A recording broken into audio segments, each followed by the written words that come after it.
Not Norman, a goldfish story by Kelly Bennett, illustrated by Noah Z. Jones.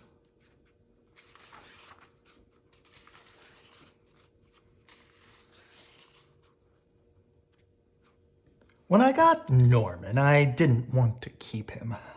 I wanted a different kind of pet. Not Norman. Your fish and you. I wanted a pet who could run and catch, or one who could climb trees and chase strings. A soft, furry pet to sleep on my bed at night. Not Norman. All Norman does is swim around and around and around and around and around and around and around and around and around.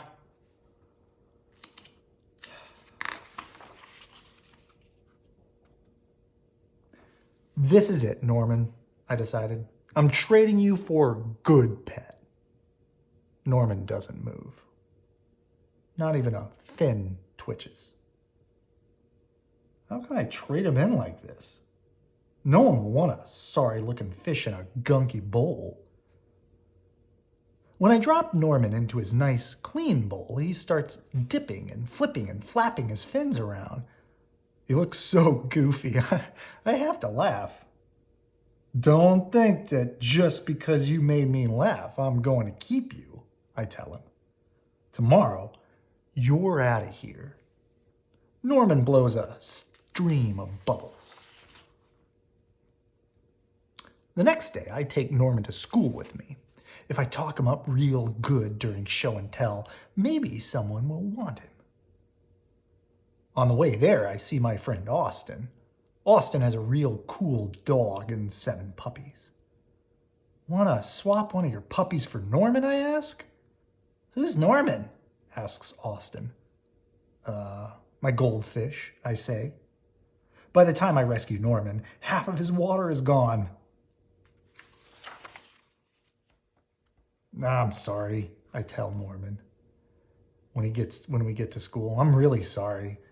He just stares at me all googly-eyed. Finally, it's my turn to show and tell.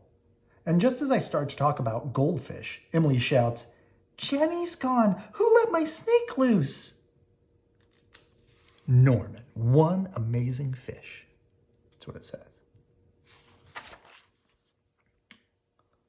Does anyone hear the story of how I got Norman? Does anyone even ask to hold his bowl? No. They're all jumping and screaming and chasing the snake. Not Norman. He's looking right at me. "Thanks for listening," I tell him. That afternoon, we go to my music lesson. As soon as it's over, I'm taking Norman back to the pet store. I take out my tuba and begin to play. Boom bop boom bop boom bop boom boom bop boom bop boom bop boom. I glance over at Norman and he's swaying back and forth. "Glug glug glug glug glug glug glug glug," he mouths. "Look, Norman's singing," I say. "Pay attention," snaps Maestro, "and try to play the proper notes." Maestro makes me stay for extra practice, and by the time my lesson's over, it's too late to go to the pet store. "Don't think that just because you like my music, I'm going to keep you," I tell Norman. He glugs. That night, I'm sound asleep when...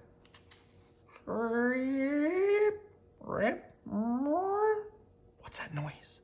Scratch, screech, screech. Yikes, it's something at the window. And out of the corner of my eye, I spot Norman. He isn't scared. He isn't swimming around in circles either. He glugs and gives me a little wave. I'm not alone. Together, Norman and I slide open the curtains. It was just a broken tree branch. Thanks for watching out for me, Norman. On Saturday, I take Norman to the pet store, just like I said I would. I look at the cats, and dogs, and snakes, and birds. I look at the hamsters and mice and lizards too. They all look like good pets. But they are not Norman. When I got Norman, I wasn't sure I wanted to keep him.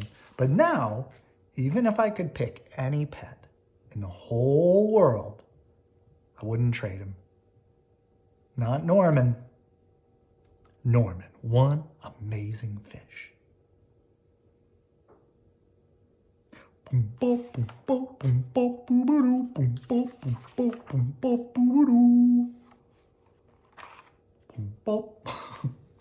Good night. I love you.